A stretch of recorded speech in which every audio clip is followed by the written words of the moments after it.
చేతులు తీర్థం గట్టిగా హల్లెలూయా. ఈ యొక్క పునరుద్ధాన ఆరాధనకు వచ్చిన మీ అందరికీ నా వందనాలు, ప్రభుకు స్తోత్రాలు. వచ్చిన మీ అందరినీ ప్రభు దీవించునుగాక.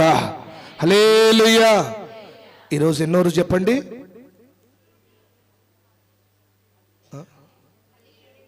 17వ రోజు. 17వ రోజు మరి విజ్ఞాపన ప్రార్థనలు మందిరంలో జరుగుతున్నాయి. ప్రతిరోజు ఉదయకాల కాన్ఫరెన్స్లో కానీ, మరి మధ్యాహ్నం గన్పర్లో కానీ, సాయంకాలం నమ్మిగొండలో ప్రభు ఎంతగానో దీవెనకరంగా జరిగిస్తున్నారు. మరి అనేక అంశాల గురించి ప్రార్థన చేయడానికి, ఒక ప్రార్థనలో పట్టుదల కలిగి మొరపెట్టడానికి ప్రభు ఎంతగానో మనకు, మన సంఘ బిడ్డలకు ఎంతగానో దేవుడు కృప చూపుతున్నాడు. ఇంకా చాలా మంది రాలేకపోతున్నారు. దయచేసి అందరు రండి. ప్రతిరోజు ప్రార్థన మరి 6:30కు స్టార్ట్ అవుతుంది, 9 గంటలకు ముగించబడుతుంది. కనుక ప్రతిరోజు మీ యొక్క సమస్యల గురించి, మీ కుటుంబం గురించి ప్రత్యేకంగా ప్రార్థనలో ఉండండి. దేవుడు తప్పక ఈ విజ్ఞాపన ప్రార్థనలో మీకు విజయం ఇచ్చుడుగాక. ఆమేన్ చెప్పండి గట్టిగా హల్లెలూయా. ఈ 17వ రోజు, ఈరోజు ఫిబ్రవరి 1 తారీఖు కనుక సాయంకాలం వాగ్దానం కొడుకుంటుంది. తప్పక అందరు రండి. ఈ నెల వాగ్దానం కొరకు మరి అందరూ కలిసి ప్రార్థన పూర్వకంగా వాగ్దానంలో పాల్పొంది దేవుని ఆశీర్వాదాలు మనం అనుభవించుదుగాక. ఆమేన్ హల్లెలూయా. చెప్పలు గట్టిగా హల్లెలూయా. కొన్ని మాటలు చెప్పి నేను ముగిస్తాను, క్లుప్తంగా చెప్పి నేను ముగిస్తాను. ప్రభువుల్లో మనం పాల్పొందేది కనుక అందరు ప్రార్థనతో మనం ఈ యొక్క నెలను మనం ప్రారంభిద్దాం. అందరం బైబిల్ గ్రంథం తెరిచి 2వ తిమోతికి రాసిన పత్రిక, అపోస్తలుడైన పౌలు తిమోతికి రాసిన 2వ పత్రిక 2వ అధ్యాయము 5వ వచనాన్ని చదువుకుందాం. మైక్లో చదవండి చదివేవారు. 2వ తిమోతి రాసిన పత్రిక 2వ అధ్యాయము 5వ వచనం చదువుకుందాం. మరియు జట్టి అయిన వాడు పోరాడునప్పుడు నియమ ప్రకారం పోరాడుట కంటే నియమం ప్రకారం పోరాడుకుంటే వానికి కిరీటం దొరకదు. చాలు. హల్లెలూయా. ఒకసారి చేతులు చెప్పండి గట్టిగా హల్లెలూయా, హల్లెలూయా. అందరు నా వైపు చూస్తూ శ్రద్ధగా ఈ మాటలు వినండి. ఈ పూట అపోస్తలుడైన పౌలు చెరసాల్లో ఉన్నప్పుడు తన ప్రియమైన కుమారుడు తిమోతికి రాస్తున్నాడు. రాస్తూ కొన్ని విషయాలు చెప్తూ, బోధిస్తూ, అనేక హెచ్చరికలు ఇస్తూ, ఎలా సేవ చేయాలి, ఎలా నడుచుకోవాలి, చాలా విషయాలు చెప్పాడు. చెప్తున్నప్పుడు ఒక మాట స్పష్టంగా చెప్పాడు. జట్టి అయిన వాడు పోరాడునప్పుడు నియమం ప్రకారము పోరాడకుంటే అతనికి, చెప్పండి అందరు చెప్పండి, అతనికి, కుర్చీలో కూర్చొని చెప్పండి వెనక, అతనికి కిరీటం దొరకదు, ఆ బహుమానం దొరకదు. దాని అర్థం ఏంటంటే ఒక పోరాటం జరుగుతూ ఉంది. ఇది ఆత్మీయ పోరాటం, శరీరానుసారమైన పోరాటం కాదు. ఇది శరీరంతో పోరాడే పోరాటం కాదు. ఇది ఇంటి పక్కన వాళ్ళతో, ఇంటి ఎదురు వాళ్ళతో పోరాడే పోరాటం కాదు. ఇది ఒక ఆత్మీయ పోరాటం. ఈ పోరాటంలో ఎన్నో వస్తాయి, ఎన్నో మనం భ్రమ పెడతాయి, ఎన్నో మనల్ని పడవేయాలని, పడగొట్టాలని, పాతాళానికి అణచివేయాలని ఎన్నో చూస్తున్నాయి. అందుకే కదా మీరు పోరాడున్నది శరీరులతో కాదు, ఆకాశ మండలమున్న దురాత్మల సమూహంతో పోరాడుతున్న బైబిల్లో అంటారు కదా, బైబిల్లో ఉంది కదా. ఇది ఒక ఆత్మీయ పోరాటం. పౌలు గారు అంటున్నారు, అమ్మ వినాలందరూ శ్రద్ధగా ఈ మాటలు వినండి. పౌలు గారు అంటున్నారు, పోరాటంలో నిలబడి నీవు పోరాడకుంటే నీకు కిరీటం దక్కదు. ఆ పొందబోయే కిరీటాన్ని పొందుకోలేవు. ఆ యొక్క దేవుడిచ్చే శ్రేష్టమైన బహుమానానికి నువ్వు అర్హుడివి కావు. మరి ఎలా ఉండాలి? నిశ్చయంగా ఈ ఫిబ్రవరి నెల దాకా నీవెలా ఉన్నావో, ఈ జనవరి నెల అంతా ముగించబడింది, ఎలా జీవించావో, ఈ పోరాటం మధ్యలో ఎలాగ సాగావో, ఎలాగో ఈదుకుంటూ ఫిబ్రవరి నెలకి వచ్చాం. ఈ ఫిబ్రవరి నెలలో దేవునికి మాట ఇస్తున్నాడు, మీరు ఈ నెలలో పోరాడే వారిగా ఉందురుగాక. ఆమెను చెప్పండి కొంచెం గట్టిగా, మీరు పోరాడే వారిగా ఉందురుగాక. ఈ ఆత్మీయ పోరాటంలో విజయాన్ని సాధించే వారిగా ఉందురుగాక. హల్లెలూయా, హల్లెలూయా. దేవుని మందిరానికి వస్తున్న మనం, దేవుని సేవను చూస్తున్నాం, చేస్తున్నాం, దేవుని మాటలు వింటున్న మనం ఈ ఆత్మీయ పోరాటంలో ఒక పోరాడే యోధునిగా నువ్వు నిలబడాలి. హల్లెలూయా. పోరాడకుంటే కిరీటం లేదు, పోరాడని వారికి ప్రతిఫలం లేదు, పోరాడని వానికి ఏ బహుమానం లేదు, పోరాడని వానికి ఏ ఘనత లేదు. నాకెందుకులే ఈ పోరాటం, ఈ యొక్క సమస్యలు నాకెందుకు, ఈ పోరాటం నాకు అవసరమా, ఈ విశ్వాసం నాకు అవసరమా, ఈ భక్తి నాకు అవసరమా? అందరు పోతలేరా? ఏదో ఆదివారం భక్తుల్లాగా ఉంటలేరా? నేను కూడా ఉంటా, ఏమైతుంది? నేను కూడా ఆదివారమే భక్తి చేస్తా, ఆదివారం పూటే దేవునికి కనబడతా. మిగతాగా అందరు లోకానుసారం తిరుగుతలేరా? అందరు దేవుని నమ్ముకున్నలే కదా. ఈ పోరాటాలు నేనెందుకు పోరాడాలి, నేనే ఎందుకు పోరాడాలి, నేనే ముందుకు ఎందుకు నిలబడాలి, ఈ భారం నా మీద ఎందుకు వేసుకోవాలి అని ఆగిపోయేవారు చాలా మంది ఉన్నారు. ఆగిపోయేవారు చాలా మంది ఉన్నారు. మరలా దేవుడు మాట్లాడుతున్నాడు, నీవు ఆగిపోయే వ్యక్తిగా ఉండొద్దు, నీవు ఆగిపోయే వ్యక్తిగా ఉండొద్దు, నీవు ఒక పోరాడే యోధునిగా నిలబడాలి. ఆమెను చెప్పండి గట్టిగా. ఈ ఆత్మీయ పోరాటంలో ఒక పోరాడే యోధునిగా నిలబడాలి, ఒక యోధురాలిగా నిలబడాలి, పోరాటంలో విజయం సాధించే వ్యక్తిగా ఉండాలి, పోరాటంలో గెలుపు మనలవాలి, దేవుని నామాన్ని మహింపరిచే వ్యక్తిగా నువ్వు నిలబడాలి. మరి ఇది ఆత్మీయ పోరాటం అంటున్నారు కదయ్యా, ఎలా పోరాడాలంటారా? ఇప్పుడు మనకు చూడండి, మనం అందరం దేవుని నమ్ముకున్నాం, మనకు పోరాటం తెలియదు.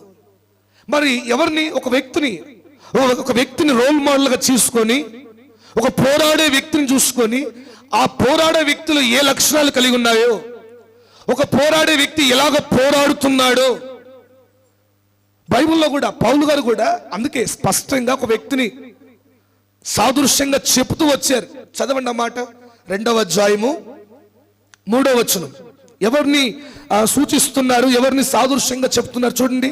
క్రీస్తు యేసు యొక్క మంచి సైనికుని వలె నాతో కూడా శ్రమను అనుభవించుము. చాలండి, హల్లెలూయా చెప్పాలి గట్టి, హల్లెలూయా. పౌలు గారు సూచిస్తున్నారు, మనము ఒక మంచి సైనికుని వలె పోరాడాలి. ఇంటూరా ఇక్కడ మన ధ్యాస అంతా ఎట్టు చూడండి, చేతులు పైకి చెప్పండి, ఆమెను చెప్పండి గట్టిగా, ఆమెను చెప్పు గట్టిగా. ఎప్పుడు మనం అలర్ట్గా ఉండాలి. మనం ఒక మంచి సైనికుని వలె పోరాడాలి. సైనికుని గురించి మనకు తెలుసు కదా. సైనికుడు ఈ పోరాటంలో మన భారతదేశమే కానీ ప్రతి దేశానికి ఒక సైనికుల గుంపే ఉంటుంది, చాలా పెద్ద గుంపు. మన భారతదేశం కూడా మరి మిలిటరీ సరౌండింగ్స్ లో చాలా పెద్దది, డిఫెన్స్ ఆర్మీలో చాలా పెద్దది. ఆ బార్డర్స్లలో, దేశ సరిహద్దులలో మన దేశ సైనికులు చాలా అద్భుతంగా పోరాడుతున్నారు కనుకనే ఈరోజు దేవుని కృప ద్వారా వారు పోరాడుతున్నారు కనుకనే మన దేశం ఇంత సుభిక్షంగా, నిమ్మలముగా, చక్కగా, సంతోషంగా ఇలాగ ఉంటున్నాం. చూడండి, ఆ దేశ ఆర్మీ సరిగ్గా లేకపోతే, పోరాడే వ్యక్తి సరిగ్గా లేకపోతే ఆ దేశం కుప్పగొలిపోతుంది. ఇప్పుడు చూడండి, తను సరిగ్గా నడిపే ఆ యొక్క పాలన చేయకపోయినా, సరిగ్గా పోరాడకపోయినా బంగ్లాదేశ్ తాలిబాన్ల చేతిలో ఉందట. ఇంకా అనేక దేశాలు సరైన స్థితిలో లేవు.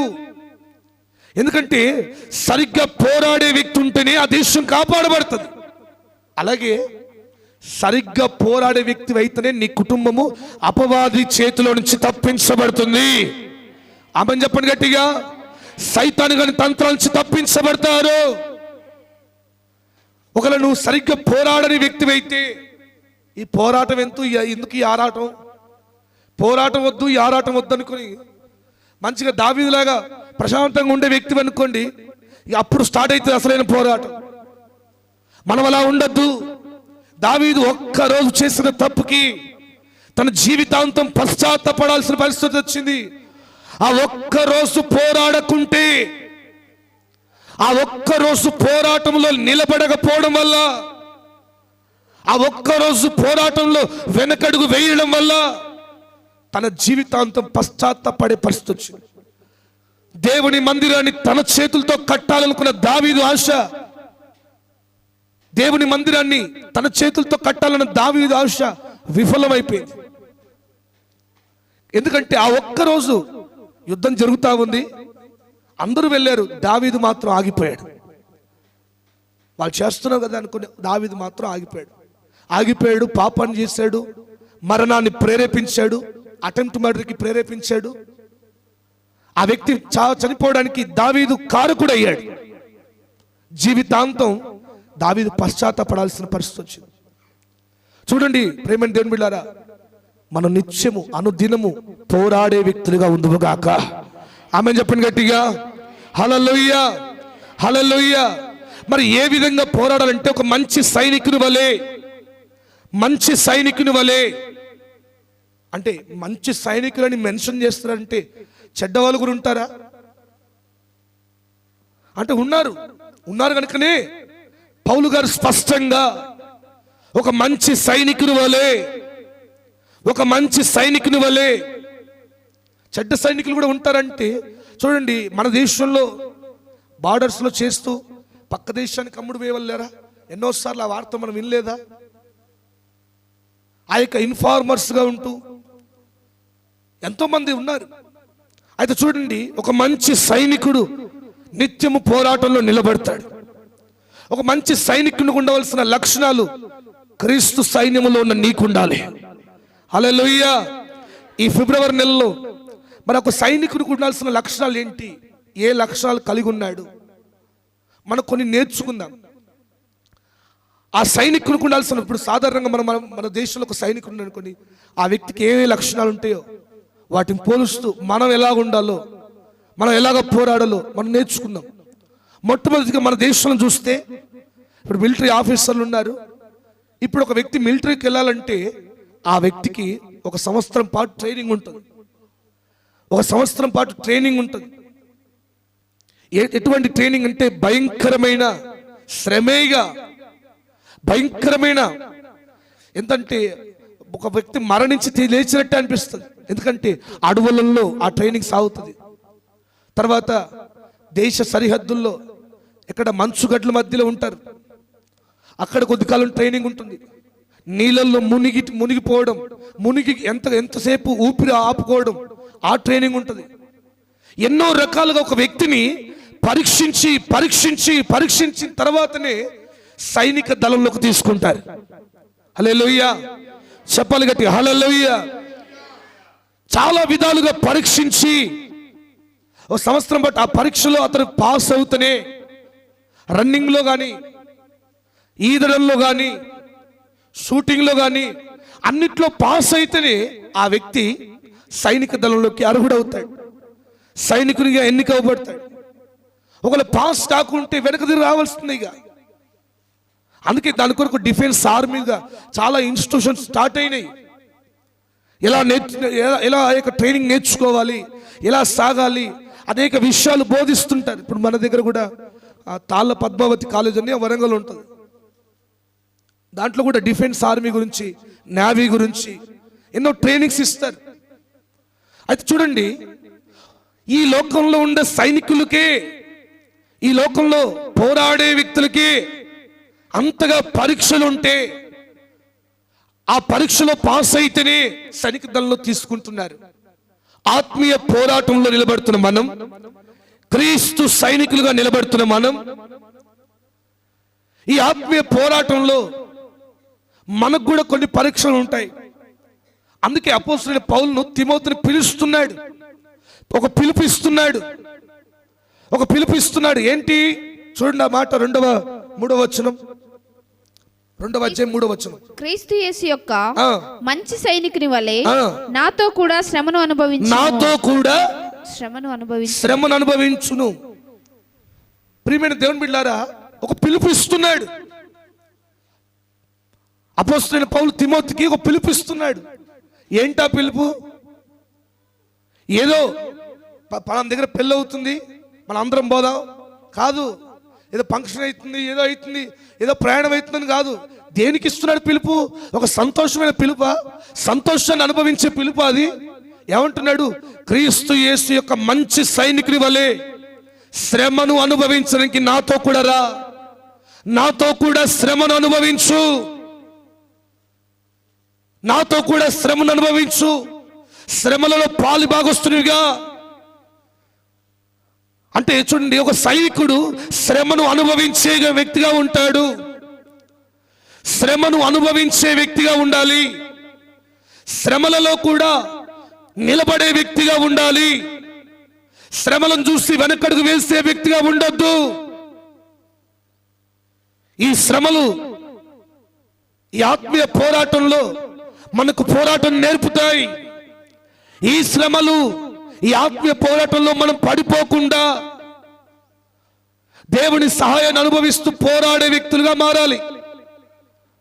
అపోస్తలుడైన పౌలు ఒకవేళ ఆ మాట తేలిగ్గా నుంటే, ఒకవేళ తాను అనుభవించకుండా, తాను ఆ శ్రమంలో పోరాడకుండా ఒకవేళ అని ఉంటే తిమోతి తీసుకునేవాడేమో కాదేమో. కానీ అపోస్తలుడైన పౌలు చాలా అద్భుతమైన ఏంటంటే, ఎన్ని రకాలుగా తాను శ్రమంలో హింసించబడ్డాడో, ఎన్ని విధాలుగా. ఒకవైపు ఏమో శారీరక పోరాటం.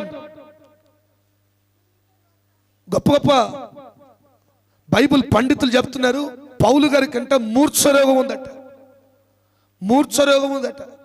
ఒకవైపు ఈ బలహీనత, ఒకవైపు ఈ సమస్యలు, ఇవన్నిట్లో పోరాడి ఓ శ్రేష్టమైన అనుభవంతో చెప్తున్నాడు, నీవు కూడా ఈ శ్రమల్లో, ఈ శ్రమను అనుభవించుటలో, ఈ శ్రమలలో పోరాడుటలో నీవు నిలబడాలి. ఆమెన్ చెప్పండి గట్టిగా, చేతులపై చెప్పు గట్టిగా, హల్లెలూయా, హల్లెలూయా. ఒక సైనికుడు మొట్టమొదటిగా శ్రమల్లో పోరాడే వ్యక్తిగా ఉండాలి. అన్నిటికీ ఓర్చుకునే వ్యక్తిగా ఉండాలి.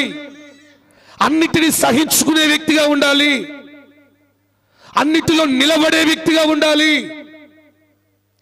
సైనికుడు నిలబడితేనే ఆ 1 year ట్రైనింగ్ లో, ఆ పరీక్ష సమయంలో తాను ఓర్చుకొని సహించుకొని అన్నిట్లో నిలబడితేనే ప్రధాన సైనిక దళంలో తీసుకుంటారు.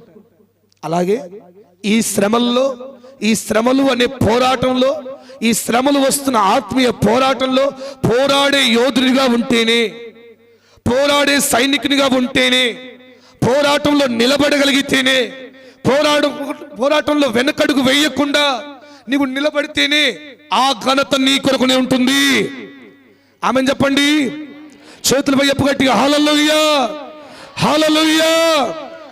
పరలోకంలో ఆ దేవుడిచ్చే ఆ కిరీటానికి అర్హుడిగా మారుతావు. దేవుడు ఇవ్వబోతున్న బహుమానము, దేవుడు ఇవ్వబోతున్న ఆ నీతి కిరీటము, దేవుడు ఇవ్వబోతున్న ఆ స్థానము, దానికి ఆ ఘనతకు యోగ్యునిగా మారుతావు. ఏదో ఏదో అప్పుడప్పుడు వచ్చిపోయి నామకార్థ భక్తి చేస్తూ, లోకంలో తిరుగుతూ, లోకపు ఆచారాలు పాటిస్తూ, పెళ్లిళ్ళల్లో, పేరంటల్లో అన్నిట్లాగా ఉంటూ, దేవుని కులంలో దేవుని పేరు చెప్పుకోవడానికి, దేవుని కొరకు నిలబడడానికి భయపడే వ్యక్తి అయితే నీవు ఆ ఘనతకు యోగ్యుని కావు. ఆ యోగ్యత నీకు రాజు నిశ్చయంగా. నిలబడగలగాలి. ఎక్కడైనా ఏ పరిస్థితిలో కూడా దేవుణ్ణి కనుపరుచడంలో, దేవుని గురించి చెప్పుటలో, దేవుని ప్రేమను కనుపరుచడంలో నిలబడే యోగ్యత ఉంటేనే, నిలబడగలిగితేనే. ఖచ్చితంగా అంటారు, కులస్తులు అంటారు, లోకస్తులు అంటారు, బంధువులు అంటారు, రే నువ్వు ఒక్కడివే భక్తివా, అబ్బాబ్బా నువ్వు ఒక్కడివే భక్తి పరుడు అన్నట్టు, ఈ లోకంలో ఇంకెవరు భక్తి లేనట్టు, ఇంకెవరికి భక్తి తెలియనట్టు, నువ్వు ఒక్కడివే దీంట్లో పాలు పొందనంటావు, దాంట్లో పాలు పొందనంటావు, అందరిలో కూర్చోనంటావు అని అంటారు. ఖచ్చితంగా క్రీస్తు సైనికుడిగా ఉండే నీవు నిలబడగలగాలి. ఎవరున్నా లేకపోయినా దేవుడి కొరకు నేనున్నాను, దేవుడి కొరకు నేను నిలబడతాను.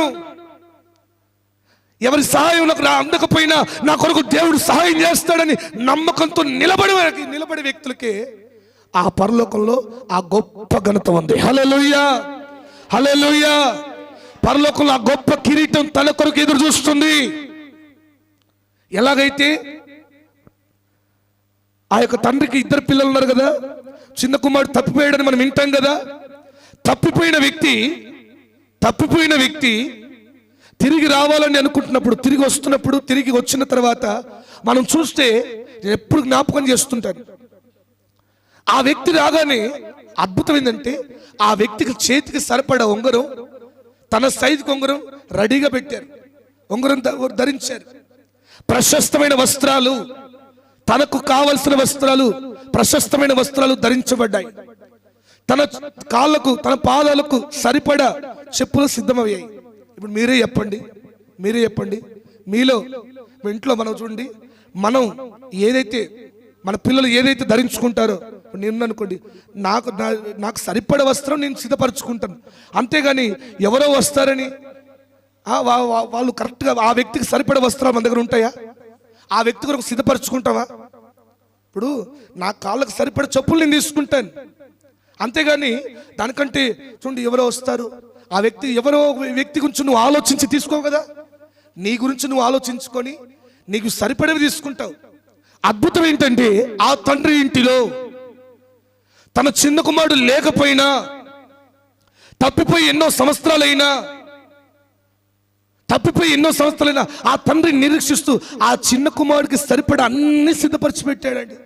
తన పాదాలకు కావలసిన ఆ యొక్క చెప్పులు, తనకు కావలసిన ప్రశస్తమైన వస్త్రం, తన వేలుకు కావలసిన వంగరం అన్ని తన కొరకు, తన కుమారుని కొరకు సిద్ధపరిచి పెట్టాడు. రావడమే ఆలస్యం, అన్ని పొందుకోగలిగాడు. ఆ పోరాటంలో, లోకం చూపిస్తున్న పోరాటంలో పోరాడి నా తండ్రి ఇంటికి వెళ్తాను, నా తండ్రి, నేను తప్పిపోయాను, ఇంతకాలం తప్పిపోయాను, నా తండ్రి ఇంటిలో ఉంటూ ఆ విలువైన స్థానాన్ని పోగొట్టుకున్నాను, నేను తప్పిపోయాను, అయినప్పటికీ మరలా నా తండ్రి ఇంటికి వెళ్తాను అని తిరిగి రాగలిగాడు. తనకు కావలసినవన్నీ పొందుకోగలిగాడు. హల్లెలూయా, హల్లెలూయా. మన కొరకు కూడా మన ఆత్మీయ తండ్రి, మన కొరకు మన పరమ తండ్రి సమస్తము మన మీద ఆశ పెట్టుకొని సిద్ధపరుస్తున్నాడు. నీకు కావలసిన నీతి కిరీటం ఖచ్చితంగా నా కుమారుడు నేను పెట్టుకున్న ఆశ ఒమ్ము చేయడు. నా పిల్లలు తప్పకుండా ఈ యొక్క ఆత్మీయ పోరాటంలో వారు పోరాడతారు, ఈ శ్రమల పోరాటంలో వారు నిలబెడతారు. ఖచ్చితంగా లోకస్తులు, కులస్తులు దూషిస్తున్న ఆ దూషణను తట్టుకొని దేవుని కొరకు వెన్ను చూపని వ్యక్తిగా నిలబడతారు అని తండ్రి, పరమ తండ్రి ఆశ ఉంచి నీ కొరకు ఆ యొక్క సరిపడ నీతి కిరీటాన్ని, ఆ విలువైన స్థానాన్ని నీ కొరకు, ఆ గొప్ప ఘనతను, ఆ గొప్ప బహుమానాన్ని నీ కొరకు సిద్ధపరచబోతున్నాడు ఆయన. నీవు దేవుని మందిరంలో ఉంటూ దేవునికి వెన్ను చూపే వ్యక్తిగా అస్సలు ఉండదు. సైనికుడు ఎప్పుడు, ఒక మంచి సైనికుడు ఎప్పుడు తనకు వెన్ను చూపాడు. ఆ పోరాటంలో ఖచ్చితంగా చావో రేవో అనుకుని దిగుతాడు. చస్తే నా దేశం కొరకు చేస్తాను, ఒకళ్ళు బ్రతుకుగా మాత్రం ఈ బ్రతుకు నా దేశానికి అర్పిస్తాను అన్నట్టుగానే నిలబడతాడు. ఈరోజు క్రీస్తు సైన్యంలో ఒక మంచి సైనికుడిగా నువ్వు నిలబడదుగాక. హల్లెలూయా. మంచి సైనికుడు శ్రమను అనుభవిస్తాడు, మంచి సైనికుడు శ్రమలలో నిలబడతాడు, మంచి సైనికుడు శ్రమలను తట్టుకుంటాడు, పరీక్షలను తట్టుకుంటాడు, నిందలను తట్టుకుంటాడు, అవమానాలను తోర్చుకోగలుగుతాడు. లోతు అబ్రహాంతో ఉన్నప్పుడు ఎంతో సంతోషంగా ఉన్నాడు. తాను పిలవకపోయినా, తనని దేవుడు పిలవకపోయినా ఒక మంచి పోరాడే వ్యక్తితో ఉన్నాడు కనుక తాను, అబ్రహాము ఎంత దీవించబడుతున్నాడో తనతో సమానంగా దీవించబడుతున్నాడు. అయితే మరి ఏ ఒక దుర్బుద్ధి పుట్టిందో తెలియదు కానీ వెళ్ళాడు, ఒంటరిగా వెళ్ళాడు, పచ్చని పైర్లు చూసుకున్నాడు, తన కుటుంబం అంతా వెళ్ళింది. అయితే లోతొక్కడు ప్రార్థన చేసేవాడని, ప్రార్థన పరుడని, లేదంటే నీతిమంతుడని మనం చెప్పగలం. ఎందుకంటే అబ్రహాం ఏమడిగాడు? నీతిమంతులు 5 ఉంటే రక్షిస్తావా? 3 ఉంటే రక్షిస్తావా? ఆఖరికి 1 ఉంటే రక్షిస్తావా? రక్షిస్తాను. సరే, లోతు కుటుంబం నీతి కలిగి ఉంది, బాగానే ఉంది. సరే, లోతు నీతి కలిగి ఉన్నాడు కనుక, దేవుని భయం తెలుసు కనుక వెంటనే అబ్రహాం వచ్చినప్పుడు ఆ దేశాన్ని విడిచిపెట్టడానికి ఇష్టపడ్డాడు. వస్తున్నాడు, స్పష్టంగా చెప్పాడు, వెనక తిరిగి చూడొద్దు, మన అడుగులు మన చూపులు ముందుకే ఉండాలి, దేవుడు చూపిస్తున్న మార్గం మీదే ఉండాలి, దేవుడు ఇస్తున్న ఆలోచన మీదే ఉండాలి, వెనక వైపు అసలు తిరగద్దు అని చెప్పాడు. లోతు వెళ్తున్నారు, లోతు కుమార్తెలు వెళ్తున్నారు. ఈ లోతు బారికి ఇదేం పిచ్చో అర్థం కాదు. ఏందో ఆమెకి ఎప్పుడు చూస్తున్నా ఈ లోకము వాటి కొరకు ఎదురు చూసే తత్వం. చెప్పాడు కదా అబ్రహాము, దేవుడి దగ్గర ఉండి సమాచారం వచ్చింది కదా, ఈ పోరాటంలో మనం వెనకడుగు వేయొద్దు, వెన్ను చూపొద్దు, దేవుని నామాన్ని అవమానపరచొద్దు, దేవుని మందిరానికి వస్తూ దేవుడికి చెడ్డ పేరు తీసుకురావద్దు చెప్పాడు కదా. చెప్పిన తర్వాత కూడా మరలా వెనక తిరిగి ఏమైతేలే, దేవుడు ఇన్నిసార్లు క్షమించాడు, ఈ ఒక్కసారి క్షమించడా? ఏమంటావు అక్క, ఈ ఒక్కసారి క్షమించడా అని అనుకుందేమో. వెనక తిరిగింది, ఉప్పు స్తంభం అయిపోయింది. ఒక గొప్ప నెంటను ఒక లోతు భారీ గనుక ఆ పోరాటంలో, అది కూడా ఒక పోరాటమే. సైతాన్ గారు దేన్ని చూపెడతాడు? యేసు ప్రభుకే అన్ని చూపెట్టాడు, వరల్డ్ మ్యాపే చూపెట్టాడంట. బంగారము మనిషి ఎక్కడ పడిపోతాడో, ఏ బలహీనతో వానికి కరెక్ట్ తెలుసు, మనకంటే వానికి కరెక్ట్ తెలుసు. అందుకే మనం డబ్బు అంటే ఆశ చూపెట్టడం ఖచ్చితంగా డబ్బు మీద కొడతాడు. బంగారం అంటే ఆశ చూపెట్టే వ్యక్తి అయితే, బంగారం అయితే ఆశకులు ఉంటే బంగారం మీద కొడతాడు. ఈ చీరలు వస్త్రాలు వింటే వాటిని చూపెడతాడు. లోతు భార్యకి అదే, వాటిని విడిచి రావాలంటే మనసు రావట్లా. లోకాన్ని విడిచి రావాలి, పాపాన్ని విడిచి రావాలి, దేవుని కొరకు ముందడిగేయాలంటే ఆ మనసు రావట్లా. అయ్యో, నా 2 అల్లుళ్ళు ఉన్నారు, అన్ని మ్యారేజ్ అంతా ఓకే అయిపోయింది అనుకొని దేని మీద, ఈ లోకం మీద ఏ ఆశ కలిగిందో వెను తిరిగిపోయింది. సైతాను చూపెడుతున్న ఆ ఆశకు లొంగిపోయింది. ఈ శ్రమను దాటాల్సిన లోతు భార్య ఆ యొక్క ఆశకు లొంగిపోయింది. ఆ పోరాటంలో వెనుక వైపు అడుగు వేసింది కనుక, వెనకడుగు వేసిన వారికి ఏం చెప్పబడింది? ఘనత లేదు. వెనకడుగు వేసిన వారికి కిరీటం లేదు, వెనకడుగు వేసేవానికి బహుమానం లేదు, వెనకడుగు వేసేవానికి ప్రతిఫలం లేదు. వెనకడుగు వేసేసింది. నేను అంటాను, ఒకవేళ లోతు భార్య గనుక దేవుడి మీద భయంతో పోతే పోని, దేవుడు ఉంటే అన్ని సంపాదించుకోవచ్చు, ఈ లోక సంపద నాకు గొప్పది కాదు, నా దేవుని కంటే ఏది గొప్పది కాదు, ఈ లోక పదవి ఏది గొప్పది కాదు, ఈ లోకంలో ఉన్న ఆ పేరు ప్రఖ్యాత కంటే దేవుని దగ్గర ఉన్న ఆ చిన్న స్థానం చాలు నాకని అని అడుగేస్తుంటే, అడుగు ముందుకేస్తుంటే, అమ్మ వింటున్నారా, అడుగు ముందుకేస్తుంటే, నేను అంటాను అబ్రహాము సంతానం గురించి రాయబడినట్టుగా లోతు సంతానం గురించి కూడా రాయబడేది. లోతు కుటుంబం కూడా దేవుడిలో నిలిచేది. లోతు కుటుంబం శాపగ్రస్తం అయిపోవడం కారణం లోతు భార్య వెనుక తిరిగిపోవడమే కదా. ఆ శ్రమల్లో అమ్మో ముందు పోతే ఏముంటాయి? ఏముండదు, అక్కడ ఏముండదు. మరలా గుడిసేసుకుని బ్రతకాలి, మరలా ఆ రాళ్ళు రప్పల మధ్య. ఎలాగైతే అబ్రహాము మెట్టగా ఉన్న స్థలాలు ఎలాగున్నా చూస్తాడు, ఆ కరువులో చూస్తాడు, అదే మళ్ళీ చూడాలి, మళ్ళీ వెనక పోవాలి అనుకున్నదేమో. శ్రమల్లో వెనకడుగు వేసింది, పోరాటంలో వెనకడుగు వేసింది, ప్రార్థనలో వెనకడుగు వేసింది, దేవుని మందిరాన్ని దేవుని వాక్యాన్ని తెలుసు కూడా వెనకడుగు వేసింది. ఒకవేళ మందిరంలో, ఒకవేళ దేవుని మందిరంకి వస్తున్న నీవు, ప్రార్థనకు వస్తున్న నీవు, వాక్యాన్ని అనుక్షణం వింటున్న నీవు, ఇన్ని విని వెనకడుగు వేస్తే, ఇన్ని విని దేవుడికి అవమానం తీసుకొస్తే, ఇన్ని విని లోకానికి ఆకర్షితులై సైతాను చూపెడుతున్న ఆశకు లొంగిపోగలిగితే దేవుని నామం అవమానపరచబడుతుంది. దేవుడు నీకు ఇచ్చే ప్రతిఫలాన్ని పోగొట్టుకుంటావు.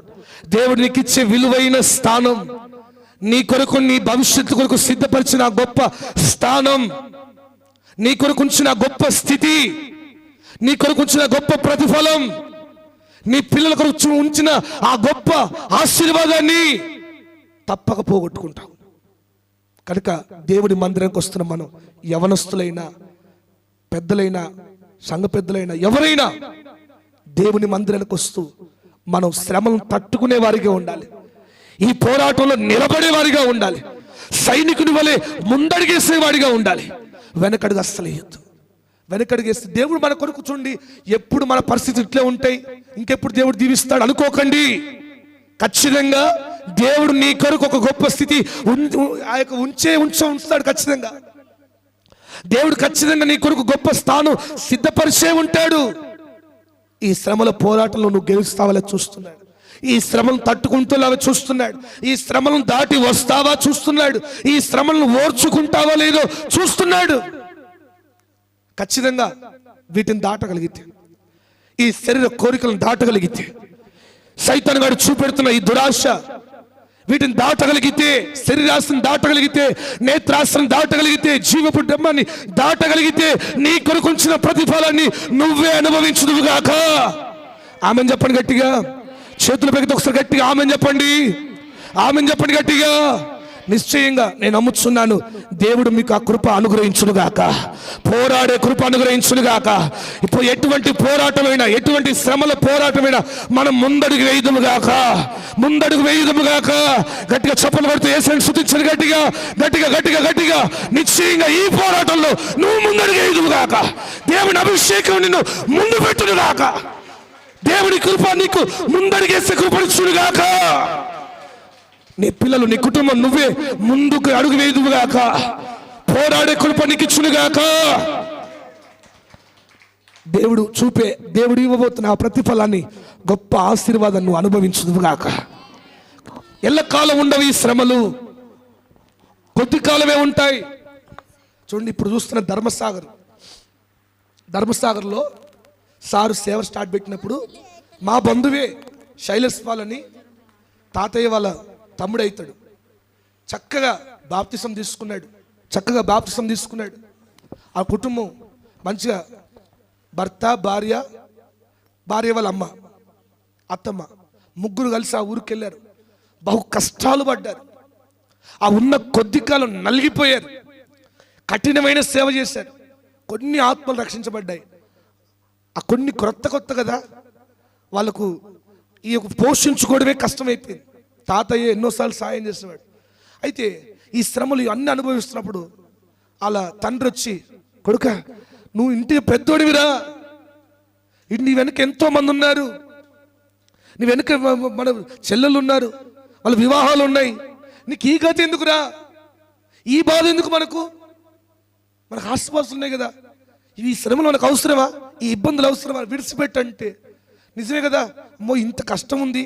ఇప్పుడు ధర్మసాగర్ అనేది మొత్తం కమ్యూనిస్టులు ఉన్న ఊరు, మొత్తం భయంకర, అప్పటి నుంచే కఠినమైన ఊరంట. వద్దనుకొని తిరిగి వెళ్ళిపోయారు. భర్త వెళ్తే భార్య కూడా వెళ్ళాలో వద్దా, వెళ్ళిపోయింది. అత్తమ్మ మాత్రం ఇంకా దేవుని విడిచిపెట్టలేదు. ముగ్గురు వెళ్ళిపోయారు, అన్నిలో కలిసిపోయారు. ఏమైనా బాగుపడ్డారంటే ఏం బాగుపడలేదు. సరే ఏమన్నా సంపాదించుకోవాలంటే ఏం లేదు, అంతే. కానీ ఇప్పుడు అదే ధర్మసాగర్ చూస్తే మనంత మందిరం ఇప్పుడు అక్కడ కట్టబడింది. మనంత సేవ అక్కడ మంచిగా, ఒక మంచి సేవ, ఒక మంచి సంఘం, గొప్ప స్థానం. ఆ ఊరిని ఆధారం చేసుకుని ఇంకా మూడు ఊర్లలో సేవ ప్రారంభించబడింది.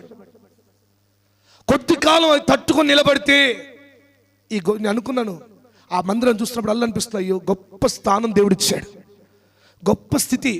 అయితే చూడండి, గొప్ప ప్రతిఫలం ఇచ్చే ముందు, గొప్ప బహుమానం ఇచ్చే ముందు, నీ జీవితంలో గొప్ప ఘనత వచ్చే ముందు గొప్ప శ్రమలు కూడా వస్తాయి. ఈ మాట జ్ఞాపకం ఉంచుకోండి. మరలా చెప్తున్నాను, దేవునికి గొప్ప బహుమానం ఇచ్చే ముందు, గొప్ప ఘనత నీకు ఇచ్చే ముందు, నీ కుటుంబానికి గొప్ప స్థానం ఇచ్చే ముందు గొప్ప శ్రమలు కూడా పెడతాడు. ముందు గొప్ప శ్రమలు ఉంటాయి. వాటిని దాటగలిగితే ఆ ప్రతిఫలం నువ్వు అనుభవిస్తావు. వాటిని తట్టుకోగలిగితే ఆ ఘనతను కృపను పాత్రుడు అవుతావు. అందుకే పౌలు అంటాడు, మంచి పోరాటం పోరాడను నేను. చెప్పండి, ఏమంటాడు? మంచి పోరాటం, నా దేవుని కొరకు ఒక మంచి పోరాటం నేను పోరాడాను. నా దేవుని కొరకు పోరాడాను. నా దేవుని సేవ కొరకు పోరాడాడు, నా దేవుని పేరు నిలబెట్టుట కొరకు పోరాడాడు, నా దేవుని ఈ లోకానికి పరిచయం చేయటం కొరకు పోరాడాడు. నా కొరకు ఏముంది? జీవ కిరీటం, నీతి కిరీటం, కిరీటాలన్నీ పొందుకోగలిగాడు. అదే మాట అందుకే పౌలు తిమోతి కూడా చెప్తున్నాడు, నువ్వు కూడా పోరాడే మనసు కలిగి ఉండు, శ్రమను అనుభవించడంలో పోరాడే మనసు కలిగి ఉండు. ఈ మందిరానికి వచ్చినప్పుడు అందరితో బైబిల్లో నువ్వు ఏ వ్యక్తిని తీసుకున్నా ఆ వ్యక్తి గణపరచబడ్డాడంటే, ఆ వ్యక్తి గొప్ప స్థితిలో ఉన్నాడంటే వాటికి ముందు ఎన్ని పోరాటాలు పోరాడాడో మనం బైబిల్లో ఏ వ్యక్తి తీసుకో, యోసేపుని తీసుకో, దావీదుని తీసుకో, దానియేలుని తీసుకో, ఎవరిని తీసుకున్నా పోరాటం లేకుండా ప్రతిఫలం రాలేదు. పోరాటం లేకుండా ప్రతిఫలం రాలేదు. పోరాడే వానికే ప్రతిఫలం. హల్లెలూయా, ఆమేన్ చెప్పు గట్టిగా, హల్లెలూయా. ఇంగ్లాండ్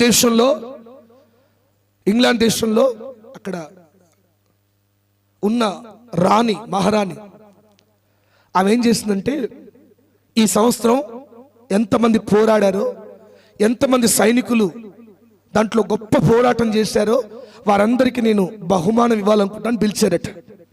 పిలిస్తే ఒక్కొక్కరుగా వస్తున్నారు సైనికులు, అందరు నిలబడ్డారు. ఇట్లా ఈమె పెద్ద స్టేజ్ మీద ఉంది, ఒక్కొక్కరు పైకి వస్తూ ఆ మెడల్ ఇస్తున్నారు, ఆ పూలదండ వేస్తుంది, వాళ్ళు వెళ్తున్నారు.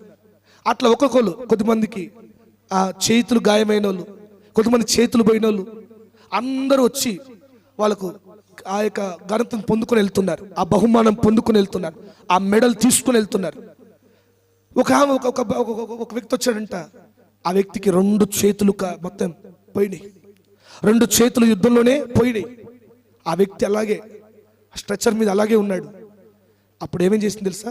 ఈ మహారాణి తానే తన స్థానం నుంచి దిగి ఆ వ్యక్తిని గణపరిచి ఆ వ్యక్తి కుటుంబానికి ఒక ఏమంటారు, తాతలు తిన్నా తరగని ఆస్తి అంటారు కదా, అంత గొప్ప బహుమానాన్ని ఆ వ్యక్తికి ఇచ్చిందట. తాను దిగి, నిజానికి వాళ్ళు ఏంటంటే ఆ స్టేజ్ మీద దిగరట, ఎవరు వచ్చినా అక్కడికి వచ్చి ఆ బహుమానం తీసుకుంటారు. కానీ ఆ వ్యక్తి కొరకు ఆమె దిగి ఇంతగా పోరాడారు. బ్రదర్, మీరు దేశం కొరకు పోరాడారు, ఇదిగో మీ కొరకు గొప్ప ప్రతిఫలం అని చెప్పి ఒక మంచి మెడల్ ఇచ్చి ఒక సరైన ప్రతిఫలాన్ని ఆ కుటుంబానికి అందించారు. అంటే ఎందుకు ఈ మాట చెప్తానంటే, ఈ లోకంలో ఈ ఆత్మీయ పోరాటంలో ఒకవేళ నీవు కూడా అలాగా పోరాడే వ్యక్తి అయితే నీ కొరకు ప్రభు దిగి వచ్చి తప్పకుండా నీ కుటుంబాన్ని కనికరిస్తాడు ఆయన. ఆమెను చెప్పండి గట్టిగా. నీ కొరకు నీ కుటుంబాన్ని కనికరిస్తాడు, నిన్ను కనికరిస్తాడు, నీ స్థితిగతులను తప్పగా మారుస్తాడు. కనుక ఆ పోరాడే మనస్సు దేవుడు మనకి ఇచ్చును గాక. ఆ పోరాడే సైనికులుగా మనం బ్రతుకుదుము గాక. మొట్టమొదటిగా శ్రమలలో పోరాడే వ్యక్తిగా ఉండాలి. రెండవదిగా పోరాడే వ్యక్తికి ఏముంటాయి చెప్పండి? అయ్యో, నేనేం చెప్తున్నాను? ఇక ఇందులో చెప్తున్నానా, ఉర్దూలో చెప్తున్నానా? ఏదో తెలియని ప్రశ్న అన్నట్టు చెప్తున్నారు. ఆ ఇంటర్వ్యూలు పోతే ఆ ఇంగ్లీష్ దందని మాట్లాడుతుంటే ఏమర్థం కాకపోతే మౌనం వేసినట్టుగా అందరు మౌనంగా ఉంటున్నారు. చూడండి, ఒక పోరాడే సైనికునికి, ఒక మిలిటరీ ఆఫీసర్ అనుకోండి, ఆ వ్యక్తి సరే శ్రమలను పోరాడతాడు, శ్రమలను తట్టుకుంటాడు, పరీక్షలు నిలబడతాడు. రెండోదిగా ఆ పోరాడే ఆ సైనికుని దగ్గర ఏముంటాయి? ఆయుధాలు ఉంటాయి. కరెక్ట్ కదా? ఏముంటాయి? అంతేనా? లేకుండా పోతారా? నాది ఐరన్ బాడీ అనుకొని పోయి నిలబడతారా? ఎంత గొప్ప పోరాడే యోధుడైనా, పోరాటం తెలిసినా, పోరాడే విధానం అన్ని తెలిసి వచ్చిన, ఆ మెలికలు అన్ని తెలిసినా ఆయుధం లేకపోతే ఆ వ్యక్తి పోరాడలేడు. వింటున్నారా చిన్నమ్మ? వింటున్నావా? ఆయుధం లేకపోతే పోరాడలేడు.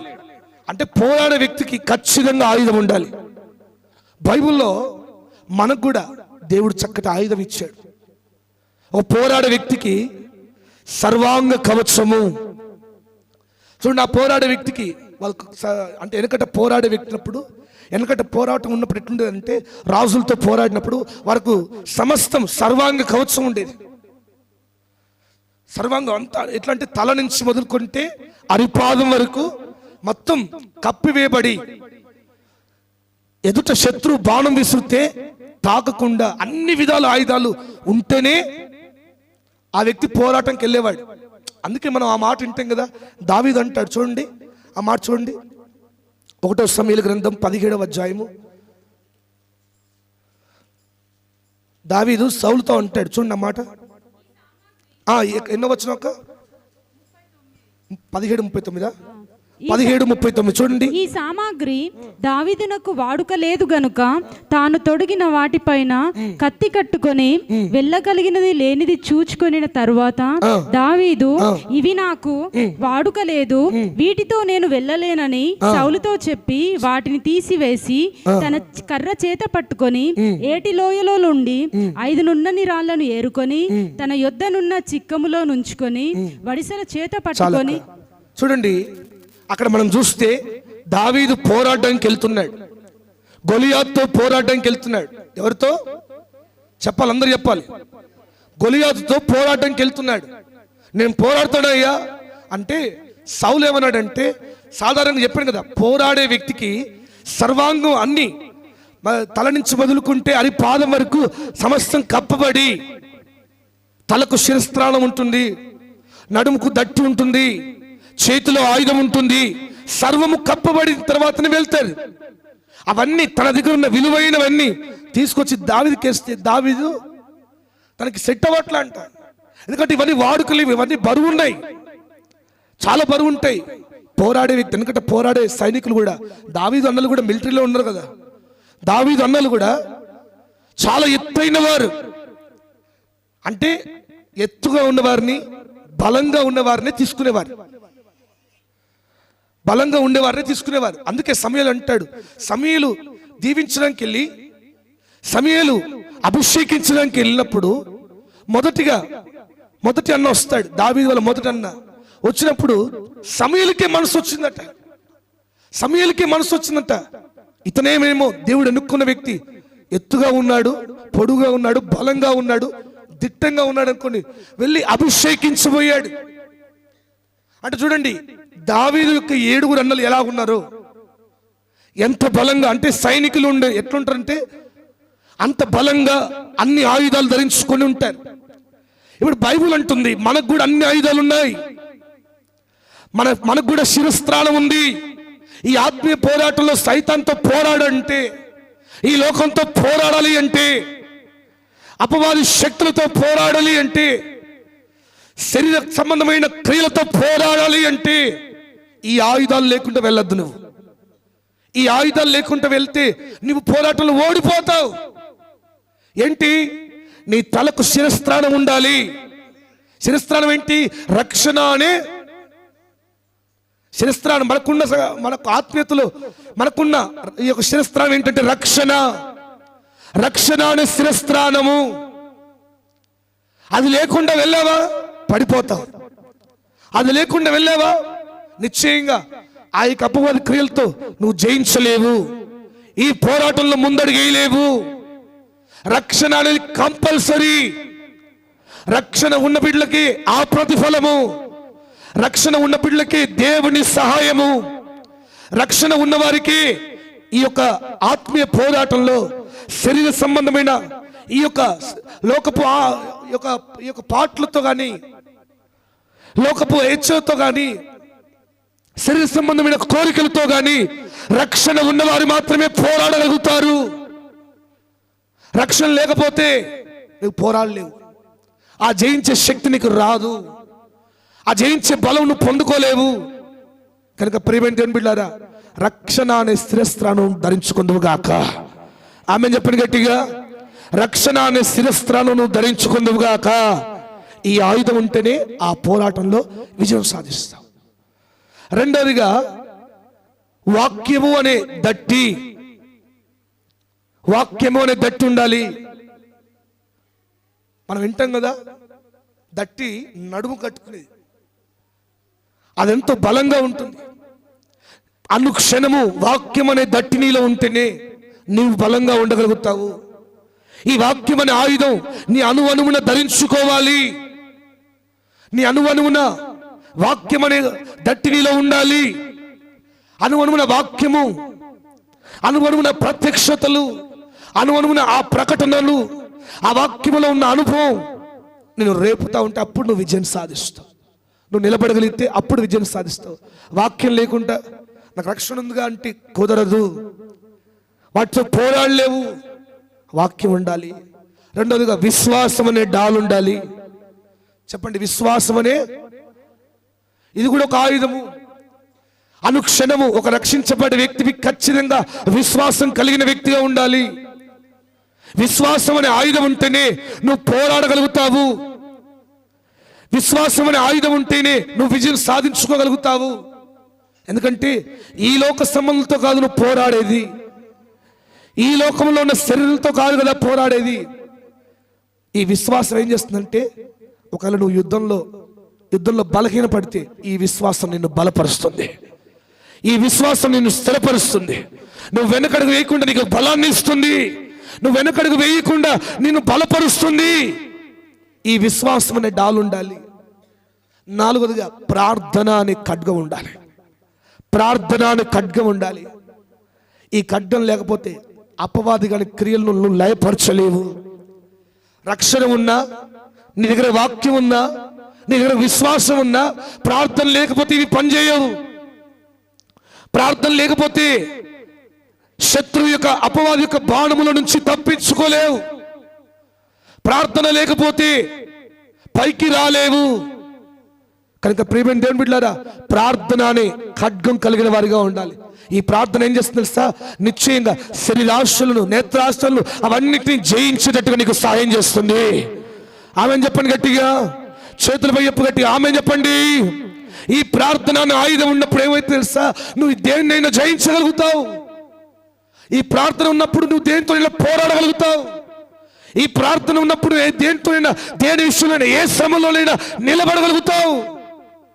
ఈ ప్రార్థన లేనప్పుడు, ఈ విశ్వాసం లేనప్పుడు, ఈ వాక్యమైన దట్టి లేనప్పుడు, రక్షణ అనేది నీ తల మీద కప్పబడినప్పుడు నువ్వు ఏ ఒక్క ఆయుధం లేకుండా వెళ్తే మాత్రం ఈ చిన్న చిన్న శ్రమలకి వెనకడికి వెళ్ళిపోతావు. ఈ చిన్న శ్రమలకే, చిన్న రోగం రాగానే గిలిగిలకు భయపడిపోతావు. చిన్న సమస్య రాగానే, చిన్న నింద ఇంటి మీద పడగానే వెనకడిగేస్తావు. మందిరానికైనా భక్తికైనా వెనకడిగేసేస్తావు. ఎందుకంటే నీ దగ్గర ఆయుధం లేదు. ఆయుధాలు లేనప్పుడు నువ్వు అద్భుతంగా విజయాన్ని సాధించలేవు. అదే విశ్వాసం అనే డాలు కలిగి, రక్షణతో కప్పబడి, వాక్యంతో కట్టబడి, ప్రార్థన అనే ఖడ్గాన్ని కలిగి నువ్వు అడుగు వేయగలిగితే నిశ్చయంగా అది ఎంత పెద్ద నిందైనా, అది ఎంత పెద్ద అవమానమైనా నువ్వు తిరిగి కంబ్యాక్ ఇవ్వగలుగుతావు. హల్లెలూయా, ఆమేన్ చెప్పండి గట్టిగా, హల్లెలూయా. సైతాను గాడు వాడేది ఇవే. యుద్ధం అంటున్నారు. అయ్యా ఇప్పుడు పోయి యుద్ధం చేయాలి ఇంటి దగ్గర పక్కింటి వాళ్ళతో అనుకున్నారు. అది కాదు, నీ ఆత్మలో, నీ ఆత్మీయతను పాడు చేసేది ఏదైనా అపవాదు పెట్టే శ్రమ, నీ ఆత్మీయతను పాడు చేసేది, నీ ఆత్మలో ఎదగకుండా చేసేది, ప్రార్థనకు నిన్ను దూరం చేసేది ఏదైనా అపవాది పంపిస్తున్న శోధనను గుర్తెరుగు. ప్రార్థనకు దూరం చేసేది, భక్తిలో నిలబడకుండా చేసేది, భక్తి జీవితాన్ని కాపాడకుండా చేసుకుంటున్న ఎవరైనా, భక్తిలో నిలబడకుండా ప్రేరేపిస్తున్న ఎవరైనా, ఏ స్నేహితులైనా నిన్ను భక్తిలో నుంచి, క్రీస్తు సైన్యంలో నుంచి లాగివేయాలన్నదే సైతాను గాడు వారిని ఎరగా వాడుకుంటానని గుర్తెరుగు. అది టీవీ కావచ్చు, అది సీరియల్ కావచ్చు, ఈ లోకపు ఆటపోట్లు కావచ్చు, ఈ లోకపు మాట ముచ్చట్లు కావచ్చు, ఏదైనా ప్రార్థనకు నిన్ను దూరం చేసేది, పవిత్రతకు నిన్ను దూరం చేసేది, పరిశుద్ధతకు నిన్ను దూరం చేసేది, ప్రతిఫలానికి దూరం చేసేది ఏదైనా నీ వాటిని దూరంతో ఈ యొక్క ఆయుధాలు కలిగి, విశ్వాసం కలిగి, రక్షణతో కప్పబడి, వాక్యంతో కట్టబడి, ప్రార్థన అనే ఖడ్గం కలిగి ముందడుగు వేయుదువుగాక, వాటిని జయించుదువుగాక, వాటితో పోరాడుదువుగాక, వాటితో నిశ్చయంగా విజయాన్ని సాధించుదువుగాక. ఆమేన్ చెప్పండి, చేతులపై చెప్పండి గట్టిగా, హల్లెలూయా, హల్లెలూయా. ఈ సర్వాంగ కవచంగా నువ్వు ధరింప చేయబడినప్పుడు నిశ్చయంగా ఈ ఆత్మీయ పోరాటంలో పోరాడే కృప దేవుని నిశ్చయంగా ప్రభు నుంచి పొందుకుంటావు. పోరాడే కృప దేవునికి దయచేయునుగాక. పోరాడే మనసు దేవునికి ఇచ్చునుగాక. పోరాడే మనసు దేవునికి ఇచ్చునుగాక. ఈ ఆత్మీయ పోరాటంలో పోరాడే యోధురాలుగా మారుదువుగాక. హల్లెలూయా, హల్లెలూయా. మొట్టమొదటి మాట ఏం చెప్పండి? శ్రమలలో పోరాడగలగాలి. శ్రమలలో పోరాడే సైనికుడిగా ఉండాలి. ఒక సైనికుడికి ఉండే లక్షణం ఏంటంటే మొట్టమొదటిగా శ్రమలలో పోరాడగలుగుతాడు, వెనకడుగు వేయడు. రెండవదిగా పోరాడే వ్యక్తి ఖచ్చితంగా ఆయుధం కలిగిన వ్యక్తిగా ఉండాలి. సర్వాంగ కవచంగా కప్పబడిన వ్యక్తిగా ఉండాలి. రక్షణ అనే శస్త్రాలము, విశ్వాసం అనే డాలు, వాక్యం అనే దట్టి చేత కట్టబడి ప్రార్థన అనే ఖడ్గాన్ని కలిగిన వ్యక్తిగా కలిగి ముందడుగేసే వ్యక్తిగా ఉండాలి. అప్పుడే యుద్ధంలో గెలవగలుగుతాయి. మూడో మాట చెప్పి ముగించేస్తాను, ఇంకా చాలా విషయాలు ఉన్నాయి. ఒక సైనికుడికి ఉండే గొప్ప గుణం ఏంటో తెలుసా? క్రమశిక్షణ. చెప్పండి, ఏంటి మీకు తెలుసా? మిలిటరీలో ఉండే సైనికులకు చాలా డిసిప్లిన్ ఉండాలి, లేకపోతే అధికారులు తీసేస్తారు వారిని. అందుకే వాళ్ళు మిలిటరీ వాళ్ళు ఎప్పుడైనా జుట్టు పెంచుకోవడం చూసారు మీరు? మిలిటరీ కటింగ్ అంటారు కదా, ఇదే. ఈ మిలిటరీ కటింగ్ అంటే ఇదే. వాళ్ళు చిన్న కొట్టించుకుంటారు. అది చూడండి. అయితే ఖచ్చితంగా వారికి ఒకవేళ యూనిఫామ్ లేకపోయినా, ఆ యొక్క వస్త్రాలు లేకపోయినా వారిని రానివ్వరు. రెండోది డిసిప్లిన్గా లేకపోయినా రానివ్వరు. ఒకరు యుద్ధంకి వెళ్ళినప్పుడు అశ్రద్ధగా ఉన్నా, నిర్లక్ష్యంగా ఉన్నా వారిని ఎంటర్ కానివ్వరు. క్రమశిక్షణ అనేది చాలా ముఖ్యం. క్రీస్తు సైనికునిగా ఉన్న నీకు కూడా క్రమము అనేది ఖచ్చితంగా ఉండాలి. ఎందుకంటే ప్రభు క్రమమును ప్రేమించువాడు. అతిక్రమం చేసేవారిని ప్రభు రానివాడు. బైబిల్ ఏమంటుంది? అతిక్రమం చేయవారులారా నా యొద్ద నుండి తొలగిపోండి. ఒకటి చూడండి, అందరు నావే చూడండి. 10 మంది కన్యకలే, 10 మంది పవిత్రతను కాపాడుకున్న వారే, 10 మంది ప్రార్థన అనే దీపమును వెలిగించుకున్న వారే. కొంచెం నూనె అయిపోయింది. సరే, దగ్గర షాపులున్నాయి కదా, ఎక్కడ పోతలే. దేవుడు అక్కడ బూర శబ్దం, మన శుక్రవారం విన్నాం కదా, బూర శబ్దం విన్నప్పుడు, వాక్యం అనే బూరినప్పుడేమో కదిలి రాలే, కడబూరినప్పుడేమో అక్కడ బూర శబ్దం వినబడి కదా. యేసుప్రభు అక్కడి నుంచి ఇక్కడికి వచ్చేలోపు వచ్చేస్తా అనుకున్నది. పోయి 5 పోయారు, నూనె తెచ్చుకున్నారు. కొంచెం లేట్ అయింది. తప్ప అమ్మా? నూనె అయిపోయింది, నూనె లేదు అక్కడ. పోయి తెచ్చుకోవడానికి మీరు ఏమైంది? ఆ యొక్క చిన్న నిర్లక్ష్యం కూడా ప్రభు సహించలేదు. అతిక్రమం చేయవారులారా నా యొద్ద నుండి తొలగిపోండి అంటే, ఒక క్రమబద్ధమైన క్రమమును ఎంతగా ఒక క్రీస్తు సైనికుడు ఎటువంటి క్రమం కలిగి ఉండాలో, చిన్న అతి సమయాన్ని కూడా, చిన్న ఆలస్యాన్ని కూడా, చిన్న నిర్లక్ష్యాన్ని కూడా మన ప్రభు దగ్గరికి చేర్చలేవు. మన ప్రభు కోరుకోడు, వాటిని ఎన్నుకోడు. వాక్యాన్ని ఇంటూ కూడా ఇంకా నిర్లక్ష్యం కలిగి ఉంటే ప్రభు దగ్గరికి సమీపించలేవు.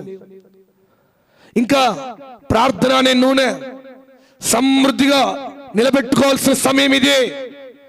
అంత దినములో ఉన్నాం, దేవుని రాకడకు దగ్గరగా ఉన్నాం. నెహెమ్యా బూర ఊదినప్పుడు వచ్చిన వారే రక్షించబడ్డారు, వచ్చిన వారే తప్పించబడతారు, వచ్చిన వారి పక్షమునే దేవుడు యుద్ధం చేస్తాడని నెహెమ్యా చెప్పాడు. మనం విన్నాం కదా శుక్రవారం.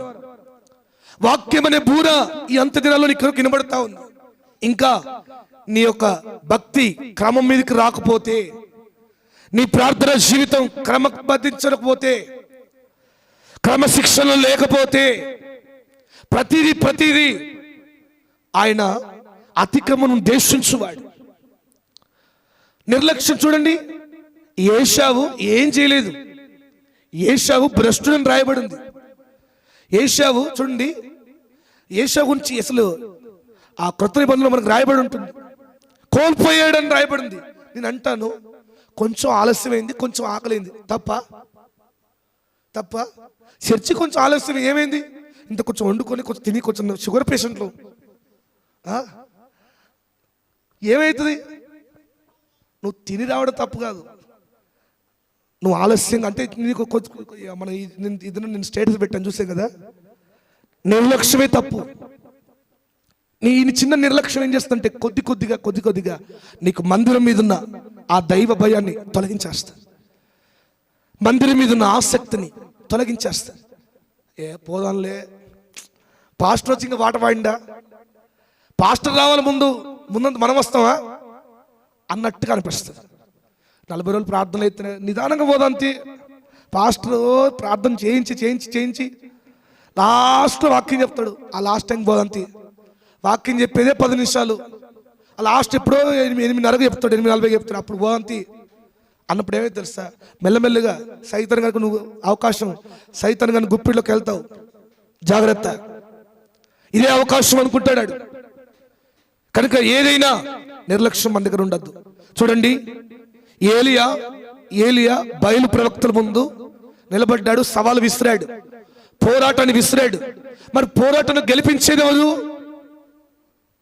ఎవరు గెలిపించాలి అక్కడ? మరలా చెప్తున్నాను, ఏలియా 430 మంది ప్రవక్తల ముందు, బయలు ప్రవక్తల ముందు సవాలు విసిరాడు, పోరాటాన్ని విసిరాడు. ఇప్పుడు అక్కడ వాళ్ళ ముందు పరువు అవ్వకుండా ఏలియా పోరాటంలో గెలవాలంటే ఎవరు సాయం చేయాలి? చెప్తలేరు ఎవరు? ఏలియా తన సొంత నిర్ణయం ఇచ్చాడా? తన దగ్గర ధైర్యం ఇచ్చాడా? దేవుడు నా వెంట ఉన్నాడు అన్న నిరీక్షణతో ఇచ్చాడు కదా. ఇప్పుడు దేవుడు గెలిపించాలి కదా. వాళ్ళకి ఇప్పుడు ఆ బయలు ప్రవక్తలు వాటిని గెలిపించలేదు. వాటి ఎన్ని చేసినా, ఎన్ని బలు అర్పించినా, ఎంతో అర్పించారు, కానీ అవి రాలేదు. ఏలియా ఆ పడిపోయిన బలిపీఠాన్ని మరలా 12 రాళ్లతో సరిగ్గా కట్టి,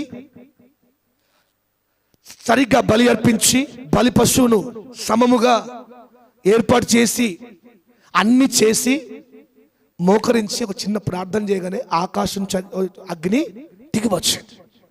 క్రమముతో కట్టాడు. ఏదైనా క్రమం ఉంటేనే ఆ దేవుడు మెచ్చుతాడు, క్రమం ఉంటేనే దేవుడు సంతోషిస్తాడు. నీ పిల్లలకైనా, నీ కుటుంబానికైనా ఒక క్రమం కలిగి ఉండాలి. నీ ఇంట్లోనైనా కూడా క్రమం కలిగి ఉండాలి. ప్రార్థన లేకుండా మనం భోజనం చేయొద్దు, ప్రార్థన లేకుండా పని ప్రారంభించొద్దు, ప్రార్థన లేకుండా రోజులు అడుగు పెట్టొద్దు. ప్రార్థన అని నీ పిల్లలకు నేర్పించగలిగితే వారు ఖచ్చితంగా పెద్దవారైనప్పుడు కూడా ఆ ప్రార్థన జీవితాన్ని, తండ్రి నేర్పిన క్రమమును వారు విడిచిపెట్టారు. ఏమైతుందిలే ఈ ఒక్కరోజు అనుకోండి, మెల్లమెల్లగా నువ్వు చేసావనుకోండి, వారు దాని నుంచి దూరం అయిపోతారు. మా నాన్న ముందు, మా నాన్న ఉన్నంతసేపే నేను భక్తి చేయాలి, మా నాన్న బాధపడతాడని చెప్పి వాళ్ళ ముందు చేసి తర్వాత తప్పిపోతారు. ఒక క్రమము కలిగి ఉండాలి. అందుకే సైనికునికి వస్త్రాల విషయంలో కానీ, జుట్టు విషయంలో కానీ, నడక విషయంలో కానీ, ఆ సమయం విషయంలో కానీ ఆన్ ద టైం అంటే ఆన్ ద టైం వాళ్ళకు అక్కడ ఉండాలి. అక్కడ ఒకసారి అప్పుడు నేను 10th దాటిన తర్వాత ఇంటర్లో జాయిన్ అయినప్పుడు ఆ డిఫెన్స్ సార్ ముందు రాగానే నాకు అవి ఏం అవ్వలే, కానీ ఎవరో చెప్పారు, మిలిటరీలో ఉంటే నెలకు ₹1,00,000 వస్తాయి, 6 నెలలు జాబ్ చేయాలి, 6 నెలలు రెస్ట్ ఉంటుంది అన్నారు. అప్పుడు ఇంత ఉన్నాయనుకో, కానీ పోయి టెస్ట్ కోసం నేను జనం కోసం పోతే, బాబు నీకు సాధ్యాలు ఉన్నాయి, సైనిక దాంట్లో నువ్వు సెట్ కావు అని నావీ దానికే ఇచ్చారు. అబ్బో మళ్ళీ చాలా రిస్క్తో ఉన్నాయని చెప్పి విడిచిపెట్టాను. చూడండి, ప్రతి చిన్నది కూడా క్రమశిక్షణ కలిగి మీరు చూడండి, మిలిటరీ వాళ్ళు యుద్ధం చేసినప్పుడు అంత యుద్ధంలో కూడా వాళ్ళు మిలిటరీ వస్త్రాలే వేసుకుంటారు. చూసారు ఎప్పుడైనా? మనం టీవీలలో వాళ్ళు యుద్ధం చేస్తున్నప్పుడు వార్తలు వేస్తుంటారు కదా. దేంట్లో గడబడినా ఇప్పుడు ఒక ఎమ్మెల్యే వచ్చాడు అనుకోండి, ఎమ్మెల్యే చుట్టూ సెక్యూరిటీగా వచ్చినా కూడా వాళ్ళు డ్రెస్ లేకుండా వస్తారా? వాళ్ళకు కోడ్ ఉంటే ఖచ్చితంగా క్రమము అలా ఉండాలి. అలా ఉంటేనే పోరాటంలో నిలబడతావు, పోరాడగలుగుతావు, పోరాడే పటిమను కలిగి ఉంటావు అనేది అక్కడ నేర్పుతారు. మందిరంలో కూడా నువ్వు నేర్చుకుంటున్న ప్రతి క్రమము నీ భక్తి జీవితాన్ని సరిచేసిన ఒక సరిగ్గా దేవుని దగ్గరకు, దేవుని రాకళ్ళు ఎత్తబడే గుంపులో నేను నిలబెట్టగలదు. కనుక ప్రతి ఒకవేళ మన ఈ పోరాటంలో నిర్లక్ష్యం అనేది మన జీవితంలో దూరుతుందేమో, ఇంకేదైనా ఆలస్యం అనేది, ప్రార్థన లేనితనం అనేది, ప్రార్థనకు దూరం అయిపోవడం కానీ, పరిశుద్ధతకు దూరం అయిపోవడం కానీ, ఏవైనా అది ఏ సహవాసమైనా, ఏ ఫ్రెండ్షిప్ అయినా, ఏదైనా దేవుని గురించి నేను దూరం చేసేది ఏదైనా విడిచిపెట్టుకొని దేవుని దగ్గరకు మనం రాగలిగితే, క్రమముగా మనం నిలబడగలిగితే, క్రమమును మన పిల్లలకు నేర్పించగలిగితే, తప్పక దేవుడు ఎత్తబడే గుంపుల్లో మనము మన కుటుంబాలతో కలిసి నిలబడదుముగాక, సిద్ధపడదుముగాక, ఈ ఆత్మీయ పోరాటంలో పోరాడుదుముగాక, శ్రమను తట్టుకొందుముగాక, నిశ్చయంగా ఆయుధం కలిగి పోరాడుదుముగాక, అన్నిటిలో నిశ్చయం సహనం కలిగి నిలబడుదుముగాక, దేవుడు ఇవ్వబోతున్న ప్రతిఫలం కొరకు నిశ్చయంగా మనం అడుగు ముందుకేయుదుముగాక. ఆమేన్, ఆమేన్. దేవుడి వాక్యం మన వెనుకల్లో దీవించునుగాక, ఫలింప చేయునుగాక. ఈ ఫిబ్రవరి నెలలో మీరు పోరాడే యోధులుగా ఉందురుగాక, పోరాడే సైనికులుగా ఉందురుగాక. ఈ సైన్యం ఏదో తెలుసా? క్రీస్తు సైన్యం ఇది. హల్లెలూయా. ఏ సైన్యం ఇది? క్రీస్తు సైన్యం. క్రీస్తు సైనిక దళములో నీవు ఉన్నావు. క్రీస్తు పోలికగా నువ్వు నడుచుకుందువుగాక. అన్ని విషయాల్లో క్రమము కలిగి, క్రమశిక్షణ కలిగి మనం ముందడుగేదుముగాక. దేవుడి వాక్యం వెనుకల్లో దీవించునుగాక. అందరూ ప్రార్థన చేద్దాం. ప్రతి ఒక్కరు మోకరించండి.